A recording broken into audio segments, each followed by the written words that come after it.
Hello again, guys. It's Gianna Bresenden here, and I am continuing my mission to share my story in raw, vulnerable, and sometimes embarrassingly real ways so that you will know that your story matters and that you're not alone. I am super excited to share these lessons that I've learned with you today from my yoga mat. And it kind of inspired me because a girlfriend of mine, Deb Wild, said that for the first time at the age of 51, hey Judy, love the hearts, she has decided to try yoga. And I wanted to share with you that particular practice has totally changed my life as well. And I wanted to give you some examples just to inspire you to take a little bit of extra care for yourself this holiday season and really all the time. Hey, Kathy, Petra, good to see you.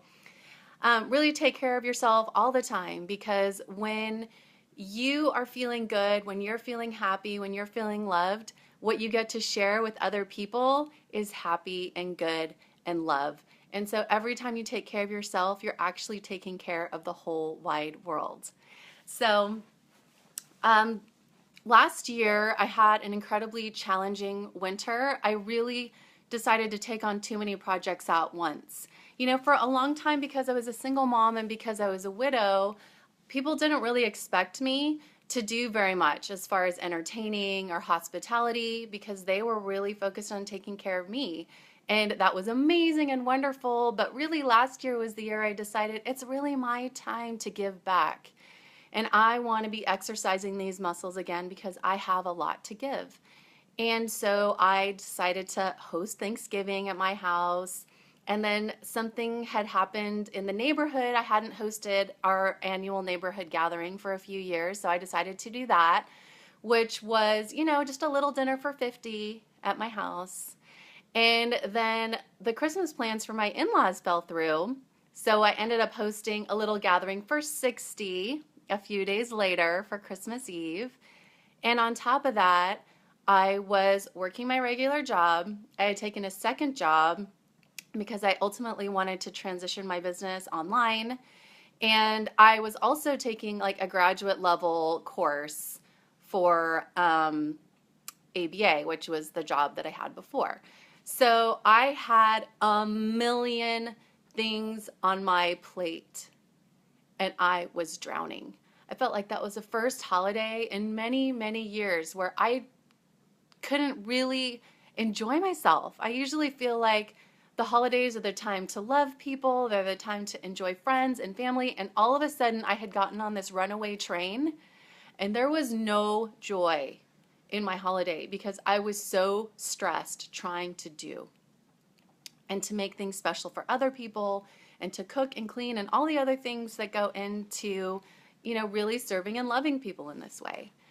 So what I found myself one day, I'm in a yoga class. It was a hot yoga class.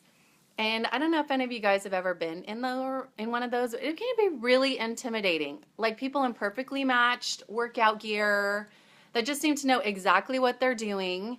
There's the teachers like walking around, just talking, telling you to put yourself in a bind or extend left or right. And I found myself in the situation where I'm like in a pose, with my arm wrapped around my back and my leg up in the sky, and I'm trying to look at the neighbor next to me to see what she's doing and am I doing it right? And I'm looking in the mirror trying to like contort myself appropriately. And all of a sudden, the instructor calls out very calmly, "Don't think about how it looks. Focus on how it feels." And I felt like that one line just completely described what was going on in my entire holiday season. I had become so consumed with how it looked, how clean my house was, whether or not the napkins were matching, if people were going to like the menu, if the gifts were wrapped, all these things that had to do with look. And I had completely forgotten to focus on how it feels.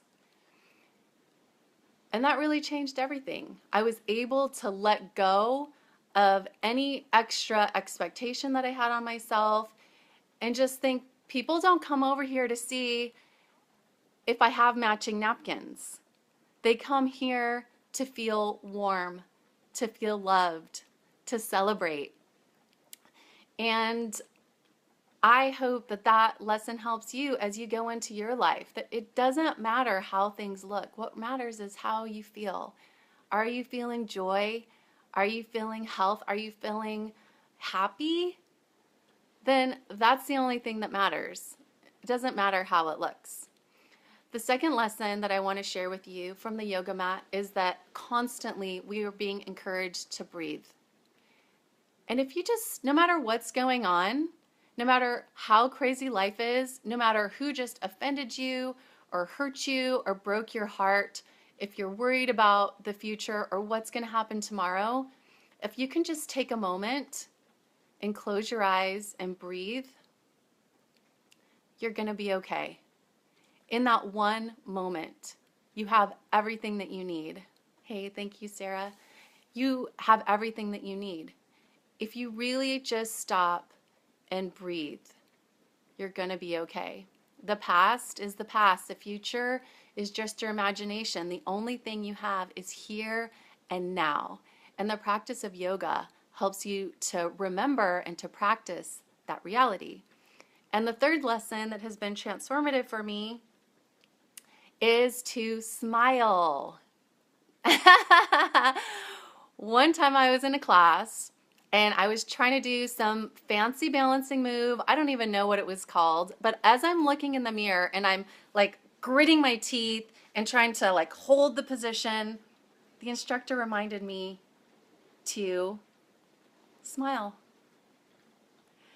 And just that one cue, that one message changed the entire dynamic of the rest of the practice. Because you know what? You can try really hard and smile too. You can be up against the wall, you can be giving it your all, you can be 100% invested, and you can still smile. And you know what? When you smile, guess what happens? Other people smile. It's a total human neuroscience-based thing because we have these things called mirror neurons. So when you see someone, you match what it is that they're doing with their face, with their language, with their body language. You're mirroring it. So anytime that you can summon inside of yourself to smile, it changes the dynamic everywhere. And I can tell you to this day, that is one of the things that people stop and talk to me about when we've been in a yoga class together, like, why are you so happy? And I just say, I just try to remember to smile because it's just as easy and to smile as to not, but it makes me feel better and it makes me feel happy. So those are the lessons that I want to share with you. Next time on your yoga mat, just remember, focus on how it feels. Forget about how it looks. The other thing you can do is breathe, and the other thing you can do is smile. So you guys know I'm always here on Mondays, Wednesdays, and Fridays at noon.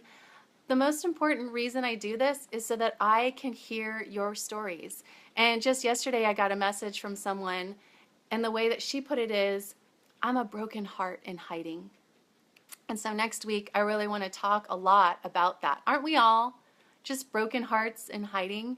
But when we can open up and reveal and show what's going on and connect with other broken hearts, then it doesn't hurt so bad. So I have a lot of exciting things to share with you next week. So I guess it's bye for now. Neil, hey, good to see you. Happy anniversary. I saw that you guys are celebrating today. And Matt, too, you guys are celebrating. And I love that. I think that all of our lives should be spent celebrating as many things as possible, even if it means celebrating the rain outside, celebrating that we've gotten to see each other again, even if it's just online. But anyways, I really appreciate you guys. You can always reach me at jannabressenden.com by email, and I post all of these videos on my blog at jannabressenden.com/blog if you think it's easier to share with your friends, and you can kind of scroll through and find past missions as well. Sometimes I hear people asking me, are you still doing that show? And yes, I'm still doing it because I want you to know that your story matters. See you next time.